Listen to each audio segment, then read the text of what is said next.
ত্রয়োদশ জাতীয় সংসদের গেজেট প্রকাশের পর সংরক্ষিত 50টি নারী আসন বণ্টন নিয়ে রাজনৈতিক অঙ্গনে নতুন করে হিসাব নিকাশ শুরু হয়ে গিয়েছে। নির্বাচন কমিশন ইসি সূত্রে জানা যায়, বর্তমান সংসদে আসন প্রাপ্তির আনুপাতিক হিসেবে বাংলাদেশ জাতীয়তাবাদী দল বিএনপি ও তাদের মিত্ররা পাচ্ছে 35টি সংরক্ষিত নারী আসন।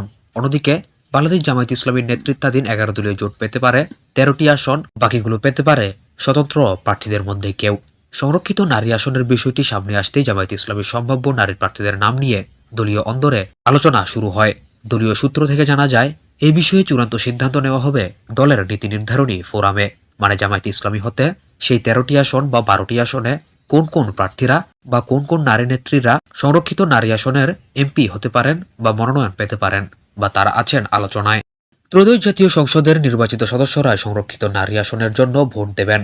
প্রতিটি দল বা জোট তাদের প্রাপ্ত সাধারণ আসনের অনুপাতে প্রার্থী মনোনয়ন দিতে পারে।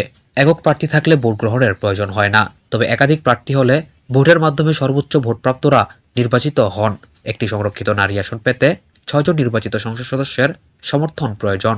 তবে স্বতন্ত্র প্রার্থীরাও কোনো জোটে যুক্ত হলে আসন পেতে পারেন, অন্যথায় বণ্টনের হিসাব পরিবর্তিত হতে পারে। তো এর আগের একটি ভিডিওতে বিএনপির সম্ভাব্য 35টি আসনে কারা কারা আলোচনা রয়েছেন বা কারা কারা বিএনপির 35টি আসনের মধ্যে মনোনয়ন পেতে পারেন সে সম্পর্কে একটি ভিডিও দিয়েছিলাম, এবং আজকের ভিডিওতে জামায়াত ইসলামীর যে আসনগুলো রয়েছে সংরক্ষিত নারী আসন, সেগুলোর মধ্যে কে কোন আসনগুলো পেতে পারে, মূলত কে কে এই তালিকায় আছেন জামায়াত ইসলামীর সম্ভাব্য সংরক্ষিত নারী আসনের এমপির তালিকায়, আজকের ভিডিওতে সে সম্পর্কেই জানাবো। তো চলুন শুরু করা যাক। দর্শক, ভিডিওটি ভালো লাগলে অবশ্যই লাইক করবেন এবং চ্যানেলটিতে যদি আপনি নতুন হয়ে থাকেন অবশ্যই সাবস্ক্রাইব করবেন, এবং আপনি কোথা থেকে ভিডিওটি দেখছেন আপনার মতামতটি কমেন্ট বক্সে জানিয়ে দিন। তো প্রথমেই যার নাম আলোচনায় রয়েছেন তিনি হচ্ছেন জামায়াতের কেন্দ্রীয় মহিলা বিভাগের সেক্রেটারি অধ্যাপিকা নুরুন্নিসা সিদ্দিকা। আছেন আলোচনায় অন্যতম আলোচিত ব্যক্তিত্ব বুয়েটের সাবেক শিক্ষার্থী ও শিক্ষক প্রকৌশলী মার্দিয়া মুমতাজ। তিনি একজন বিশিষ্ট টকশো স্পেশালিস্ট এবং জামায়াতের অন্যতম পরিচিত নারী নেত্রী। এছাড়া আলোচনায় আছেন কেন্দ্রীয় কর্মপরিষদ সদস্য ডাক্তার আমিনা বেগম রহমান, আছেন কেন্দ্রীয় মজলিসে শুরা সদস্য শাহানারা বেগম এবং সুপ্রিম কোর্টের আইনজীবী ও মহিলা বিভাগের সহকারী সেক্রেটারি ব্যারিস্টার সাবিকুন নাহার মুন্নি। এছাড়া আরও যারা যারা আলোচনায় রয়েছেন সংরক্ষিত নারী আসনের এমপির তালিকায়, তারা হচ্ছেন সাইদা রুম্মান, মার্জিয়া বেগম খন্দকার, আয়েশা খাতুন, ডাক্তার হাবিবা চৌধুরী সুইটি, কাজী মারিয়া ইসলাম বেবি, রাবেয়া খানম, ডাক্তার শিরিন আক্তার রুনা, তানহা আজমি, নার্গিস খান, কানিস ফাতেমা, সেলিনা আক্তার ও আয়েশা সিদ্দিকা পারভিনের নামও আলোচনায় রয়েছে।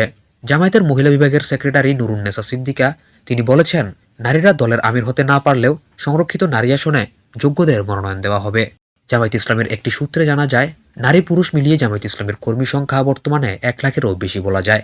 এর মধ্যে প্রায় 60% পুরুষ এবং 40% নারীরা রয়েছেন। মহিলা বিভাগের সদস্যরা সহযোগী সদস্য, কর্মী ও রুকন এই 3 পর্যায়ে বিভক্ত। তাদের মধ্যে রুকন হচ্ছে সর্বোচ্চ স্তর, যেখানে প্রায় 1.5 লক্ষ সদস্য রয়েছেন।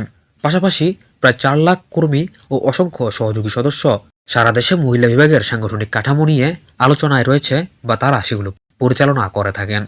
তো দর্শক, জামায়াত ইসলামের নারী নেত্রীরা ততটাও আলোচিত বা তারা পরিচিত না হলেও এই ভিডিওতে যাদের নাম বলা হয়েছে তাদের থেকে যে কেউ নির্বাচিত হতে পারেন, যেই 12টি বা 13টি আসনে জামায়াতকে দেওয়া হতে পারে সেই সংরক্ষিত নারী আসনের পদগুলোতে।